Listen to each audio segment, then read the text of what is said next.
दोस्तों नमस्कार, स्वागत है आपका बड़ी खबर बड़े खुलासे में। दोस्तों देश की बहुत बड़ी खबर है और खबर संसद से है। आपको बता दें कि देश की संसद में इस समय बजट सत्र चल रहा है और यह बजट सत्र आपको बता दें कि 10 मार्च से शुरू हुआ था, जो 4 अप्रैल तक चलना है। अब इसमें यह उम्मीद लगाई जा रही है कि वक्फ बोर्ड संशोधन अधिनियम इसी सत्र में लाया जाएगा। ये कयास लगाए जा रहे थे और अब इन कयासों को और बल मिल गया है, क्योंकि भारतीय जनता पार्टी ने अपने सभी सांसदों को शुक्रवार को सदन में प्रस्तुत रहने के लिए कहा है। अनिवार्य रूप से सबको उपस्थित रहना है, उसके लिए 3 लाइन का व्हिप जारी किया गया है। और आपको बता दें कि जब व्हिप जारी किया जाता है तो कुछ बड़ा होने वाला होता है। जब भी आपने देखा कि कोई भी ऐसा मोदी सरकार बड़ा अमेंडमेंट बिल लाई है, जैसे कि 370 हटाना, 35A हटाना, उस समय यह व्हिप जारी किया गया था और सभी सांसदों को कहा गया था कि आपको सदन में उपस्थित रहना है, क्योंकि उस समय वोटिंग की जाएगी और उस समय वोटिंग में एक एक सांसद की वोट की कीमत है। आपने देखा होगा कि कई बार बहुमत सिद्ध करने के नाम पर जब गिनती होती है या वोटिंग का मामला होता है, तब उस समय कई बार तो व्हील चेयर पर भी सांसदों को लाया जाता है, क्योंकि बड़ा एक एक वोट का महत्व है। अब भारतीय जनता पार्टी के सांसदों को अगर व्हिप जारी किया गया है तो सवाल उठ रहा है कि क्या बड़ा होने वाला है। तो मैंने आपको बता दिया कि बड़ा होने के लिए यूं तो संसद का बजट सत्र चल रहा है, बजट भी इसी सत्र में पास होगा। और आप जान लें कि जो निर्मला सीतारमण जी ने बजट पेश किया था, जिसमें 12 लाख तक की लिमिट को, मतलब टैक्स की जो छूट है वो 12 लाख की गई थी, 7 लाख से बढ़ाकर, कई महत्वपूर्ण बिल इसी सत्र में वो भी पास होने हैं। लेकिन सबकी नजर है वक्फ बोर्ड एक्ट को लेकर, वक्फ बोर्ड संशोधन अधिनियम को लेकर के सबकी नजर है, पूरे देश में इसकी चर्चा है। लेकिन जो वक्फ बोर्ड को लेकर के, अमेंडमेंट को लेकर के मुस्लिम पक्षकार हैं, वो लगातार केंद्र सरकार को और देश को धमकी दे रहे हैं। आपने देखा पिछले दिनों दिल्ली के जंतर मंतर पर धरने प्रदर्शन करने के लिए सारे उलामा, मौलवी, मौलाना इकट्ठे हुए थे और उसमें वो ये खुलकर बोल रहे थे कि यदि वक्फ बोर्ड संशोधन एक्ट ये पास किया गया और देश में लागू किया गया तो हम देश में हिंदुओं का रहना हराम कर देंगे। इस तरह की धमकी दी गई थी। और मोदी जी के बारे में जितने लोग जानते हैं, मोदी अमित शाह की जोड़ी ऐसी है कि यदि कोई इन्हें किसी काम के लिए चुनौती दे दे तो ये उस काम को जरूर करते हैं। यानी माना जा रहा है कि हो सकता है कि ये बजट सत्र है, बजट पास किया जाएगा, कई महत्वपूर्ण बिल भी पास किए जाएंगे, लेकिन क्या वक्फ बोर्ड संशोधन अधिनियम ये भी शुक्रवार को पास हो सकता है? कयास लगाए जा रहे हैं।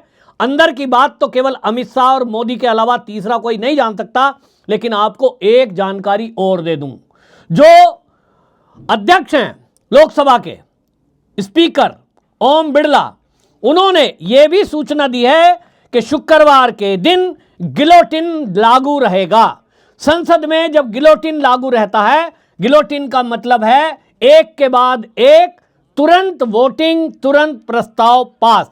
आपने देखा होगा पिछले साल भी जिस तरह से बजट पास हुआ था, 2023-24 का जब बजट को मंजूरी दी गई थी, उस समय भी गिलोटिन लागू था। और अगर आप संसद की कार्रवाई लाइव देखें तो आप देखेंगे कि एक के बाद एक ओम बिरला जो है वो एक बिल का नाम पढ़ते थे और उस बिल का एक नाम पढ़ करके उसको फिर बोला जाता था कि ये बिल सदन के संज्ञान में लाया गया है, जो सांसद इसके पक्ष में है वो हाँ कहें, जो सांसद इसके पक्ष में नहीं है वो ना कहें। और इस तरह से बोला जाता है, हाँ ना का फैसला यस और नो करा करके, हाथ उठा करके करा लिया जाता है। कई बार अगर विपक्ष ऑब्जेक्शन करेगा तब उस पर वोटिंग भी कराई जाती है और वोटिंग होती रहेगी, धड़ाधड़ बिल पास होंगे। तो ऐसे कई महत्वपूर्ण बिल जिनकी संख्या 10 से अधिक है, वो शुक्रवार के दिन पास हो सकते हैं। तो बड़े फैसले हैं, बड़े बिल हैं और इसमें विपक्ष की भूमिका हम देखते हैं। विपक्ष तो वॉकआउट कर जाता है, मुद्दों पर बहस करना नहीं चाहता, शामिल होना नहीं चाहता। और जब बिल पास हो जाते हैं तो यही विपक्ष फिर मोदी अमित शाह पर आरोप लगाते हैं कि ये तो साहब गैर संवैधानिक है, ये तो साहब इस पर चर्चा ही नहीं हुई, ये कैसे पास हो गया। संसद की परिपाटी है, वहां का नियम है कि जो भी बिल प्रस्ताव में रखे जाएंगे, सदन के पटल पर रखे जाएंगे, हर सांसद को उसकी सूचना दी जाती है। और यह सूचना भारतीय जनता पार्टी के सांसदों के साथ साथ अब यह विपक्ष के सांसदों को भी जाती है। लेकिन अभी उन्हें यह नहीं बताया गया है इस सत्र में कौन कौन से बिल रखे जाएंगे। इसको कम से कम एक दिन पहले तो सूचना दी जाती है। हालांकि जो महत्वपूर्ण बिल हैं वो संसद के सत्र के पहले ही दिन निश्चित हो जाते हैं। पहले ही दिन यानी पहले ही तय हो गया, फिर संसदीय कार्य मंत्री उसको सभी सांसदों को प्रोवाइड कराते हैं कि ये जो सत्र है इसमें सरकार की तरफ से ये बिल आने वाले हैं। कई उसमें प्राइवेट बिल भी होते हैं, कई उसमें विपक्ष की तरफ से भी कोई बिल होते हैं, तो भी उनको सम्मिलित किया जाता है।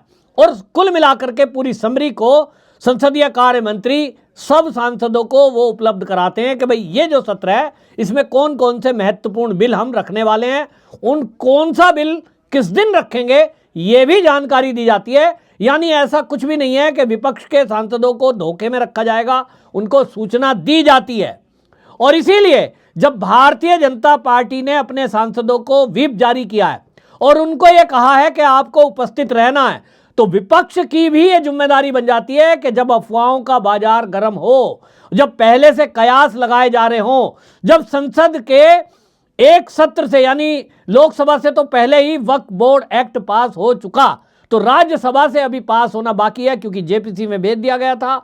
तो क्या इसको पास कर दिया जाएगा सभी सांसद उपस्थित रहने के लिए जब कहा गया है। जो भी हो, बहरहाल खुलासा तो उसी दिन होगा। लेकिन इतना जरूर है कि बड़े बड़े महत्वपूर्ण बिल उस दिन पारित किए जा सकते हैं। आपको ये बताएं कि इसी बात को लेकर के वक्फ बोर्ड की जहां तक बात है, आपने देखा मैंने कई मुस्लिम पक्षकारों को सुना है, वो जो लोग इस बिल के अमेंडमेंट बिल के पक्ष में हैं, सवाल है उनका, वो ये कह रहे हैं कि देखिए जो लोग विरोध कर रहे हैं ओवैसी जैसे लोग देश के मुसलमानों को भड़का रहे हैं कि मुसलमानों की जमीन छीन ली जाएगी, उनकी मस्जिदें छीन ली जाएंगी, जबकि अमेंडमेंट बिल में ऐसा कुछ भी नहीं है। यह अमेंडमेंट बिल पहले भी हो चुका है। यह वक्फ बोर्ड एक्ट 1954 के नाम से जाना जाता है, लेकिन उसमें 2 बार पहले भी अमेंडमेंट हो चुका है। और इस बार उसमें जो संशोधन है वो केवल इसलिए है कि जो ऑब्जेक्शन है, जिनकी भूमि पर जिनको दिक्कत है कि हमारी भूमि कब्जा ली गई, उसको सरकार के जो अधिकारी हैं एसडीएम डीएम लेवल के, वहां उनकी सुनवाई हो सके। जबकि अभी जो उसमें अमेंडमेंट कांग्रेस के काम में किया गया था 1995 में, उसमें यह डाल दिया गया था कि देश की किसी भी कोर्ट में वक्फ बोर्ड जो संपत्ति पर अपना हक जताएगा उस मामले की सुनवाई देश की किसी कोर्ट में नहीं होगी। अब यह बाबा साहब भीमराव अंबेडकर के बनाए संविधान के विरुद्ध है, यह लोकतंत्र के विरुद्ध है कि किसी कोर्ट में, देश की कोर्ट में सुनवाई ना हो। और इसीलिए मोदी सरकार ने उसमें अमेंडमेंट किया है।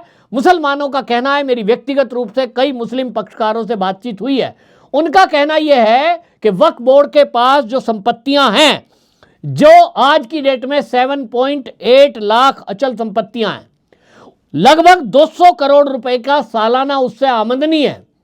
इसका मुस्लिम जो समाज है, जिनकी ये प्रॉपर्टी है, प्रॉपर्टी तो अल्लाह के नाम पे है, ये अल्लाह की जमीन, अल्लाह की प्रॉपर्टी, इसमें से कितनी आमदनी आ रही है, कौन सी प्रॉपर्टी किस शहर में है, कौन सी प्रॉपर्टी किस गांव में है, वक्फ बोर्ड के अधिकारियों के अलावा, उसके जो सदस्य हैं उनके अलावा आम पब्लिक को नहीं पता। आरोप है, वो आरोप ये लग रहा है कि ये जो ओवैसी है, ओवैसी जो चिल्लाता है वो इसलिए चिल्लाता है, वो कहते हैं कि हैदराबाद में इन्होंने इसी तरह अवैध संपत्तियां बनाई हुई हैं, करोड़ों की अवैध संपत्ति। लेकिन जब ये एक्ट पास हो जाएगा तो उनसे पूछा जाएगा कागज दिखाओ, ये तो कह रहे हैं कागज नहीं दिखाएंगे, तो सरकार कागज मांगेगी। आप यूं ही किसी भूमि पर खड़े होकर ये नहीं कह सकते ये जमीन तो मेरी है, आपको कागज दिखाना पड़ेगा। और अगर ओवैसी जैसे लोग कागज नहीं दिखाएंगे, जिन्होंने भी वक्फ बोर्ड के नाम पर देश में प्रॉपर्टियों पर कब्जे किए हुए हैं, उनको सरकार वापस लेगी। ये एक्ट के पास होने के बाद होना है।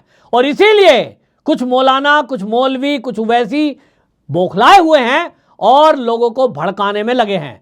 लेकिन जंतर मंतर पे किया गया प्रदर्शन, उसने ये बता दिया कि देश के अंदर 25 करोड़ आबादी मुसलमानों की है। 25,000 मुसलमान नहीं आए थे, 25,000 नहीं थे जंतर मंतर पर। जंतर मंतर दिल्ली का जो है आप में से कोई लोग अगर वहां गए हैं, उसकी फुल स्ट्रेंथ जो धरने प्रदर्शन की है वो 5,000 की है। अगर ठूस ठूस के भर दिया जाए, बैठने के बजाय लोग खड़े हो जाएं, तो 10,000 लोग वहां आएंगे, और वो पूरा नहीं भरा था। मतलब मुस्लिम समाज इनके साथ नहीं है, ये केवल वो लोग हैं जिन्होंने प्रॉपर्टियां कब्जा हुई है। मुस्लिम समाज पूछ रहा है वक्फ बोर्ड वालों से कि आप ये बताएं कि आपके पास इतनी प्रॉपर्टी है कि 7.8 लाख अचल संपत्तियां आपके पास हैं, जिससे 200 करोड़ रुपया सालाना आपको आमदनी हो रही है। आपने कितनी गरीब मुस्लिम बच्चियों का विवाह किया, आपने कितने गरीब मुसलमान के बच्चों को पढ़ाई में मदद की, आपने कितने जो बेवा हो गई मुस्लिम बहनें, उनमें से कितनों की मदद की, कितने अस्पताल बनाए, कितने स्कूल खोले, कितने इंजीनियरिंग कॉलेज खोले, कितनी यूनिवर्सिटी बनाई, ये तो बताना पड़ेगा ना। और यही पूछ रहा है मुस्लिम समाज, इसीलिए कोई इनके साथ नहीं खड़ा है। और ऐसे में ये धमकी देने वाले मुट्ठी भर लोग हैं, तो सरकार वक्फ बोर्ड एक्ट संशोधन बिल भी इस सत्र में यदि पास कर दे, तो निश्चित जानिए कि जो सीए के टाइम पे इन लोगों ने शाहीन बाग बनाए थे, इस बार भी अगर ये कोशिश करेंगे तो इनकी कोशिश कामयाब नहीं होगी। और इसीलिए यह कहा जा रहा है कि इसी सत्र में शुक्रवार को भारतीय जनता पार्टी, मोदी कुछ बड़ा धमाका करने जा रहे हैं। आपकी राय क्या है? आपकी राय में क्या ऐसा हो सकता है जो उसके लिए व्हिप जारी किया गया है और गिलोटिन लागू करने का फैसला ओम बिरला ने किया है? अपनी राय कमेंट बॉक्स में जरूर लिखें, वीडियो को शेयर करें। वंदे मातरम।